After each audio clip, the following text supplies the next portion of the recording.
రోజు ఎమ్మెల్యే అయిన తర్వాత భీమాస్ ప్యారడైస్ తిరుపతికి రావాలని చెప్పి కోరగా నేను ఎమ్మెల్యే గారు ఏదో అర్జెంటుగా రమ్మంటా ఉన్నాడని చెప్పి నేను కార్ బుక్ చేసుకొని అక్కడికి వెళ్ళడం జరిగింది.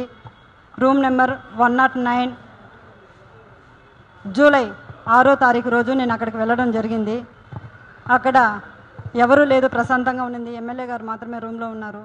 నేను వెంటనే రూమ్లోకి వెళ్ళడం నా పైన బలాత్కారానికి పాల్పడిన తర్వాత నేను అతనికి లొంగిపోవడం జరిగింది. జరిగిన తర్వాత ఈ విషయం ఎక్కడైనా బయట చెప్పామంటే నేను చంపేస్తాను, నీ కుటుంబాన్ని చంపేస్తాను అని చెప్పి బెదిరించడం జరిగింది.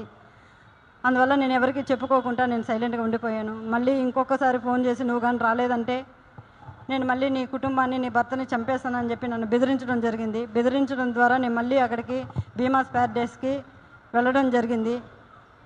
వెళ్ళిన తర్వాత నేను పూర్తిగా ఆయన్ని అవాయిడ్ చేస్తూ వచ్చాను. నేను అవాయిడ్ చేశానని తెలుసుకున్న అతను నాకు పదే సైకోలాగా నిమిషానికి ఒకసారి ఫోన్ చేయడం జరిగింది.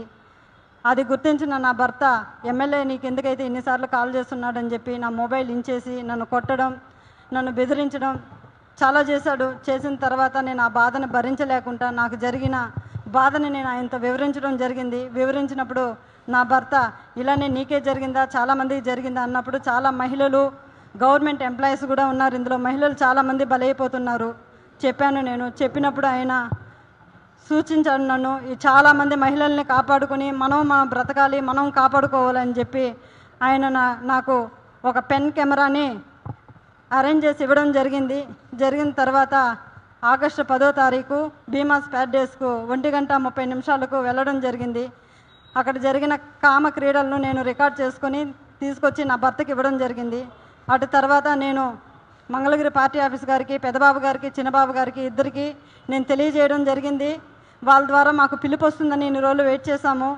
తర్వాత ఈ విషయం ఆయన తెలుసుకొని నన్ను బ్లాక్మెయిల్కి గురి చేయడము, మా ఇంటి చుట్టూ 4-5 మందిని పంపించి నన్ను వెతకడం చేస్తున్నాడు. నాకు ప్రాణహాని ఉంది, ప్రాణ భయంతో నేను ఇక్కడికి రావడం జరిగింది. అంతేకాకుండా ఇలాంటి చీడ పురుగులు తెలుగుదేశం పార్టీలో ఉన్న రోజులు తెలుగుదేశం పార్టీకి మంచి పేరు రాదని చెప్పి బాబు గారికి తెలియజేస్తున్నాను. అయ్యా బాబు గారు, నేనేదో తెలుగుదేశం పార్టీని కించపరచాలని చెప్పో నేను ఇక్కడికి రాలేదు. అతని వల్ల నాకు ప్రాణహాని ఉంది, నన్ను నేను కాపాడుకోవాలని చెప్పి నేను ఇక్కడికి రావడం జరిగింది. ఇతన్ని కానీ మీరు వెంటనే సస్పెండ్ కానీ చేయలేదంటే నాలాంటి అమ్మాయిలు చాలామంది మహిళలు శీలాన్ని కోల్పోయి బయట రాలేకుండా కుంగిపోతూ ఉన్నారు. మీరు అది గుర్తించి అతన్ని వెంటనే సస్పెండ్ చేయాలని నేను మీకు కోరుకుంటున్నాను. అంతేకాక మీరు కానీ సస్పెండ్ చేయలేదు, నేను, నా భర్త, నా పిల్లలు ఆత్మహత్య చేసుకొని చనిపోతాము మంగళగిరి పార్టీ ఆఫీస్ ఎదురుగా అని చెప్పి నేను మిమ్మల్ని కోరుకుంటున్నాను. శరణు మహాప్రభు చంద్రబాబు నాయుడు గారు, మాకు మీరే దిక్కు శరణు బాబు అని కోరుకుంటున్నాను.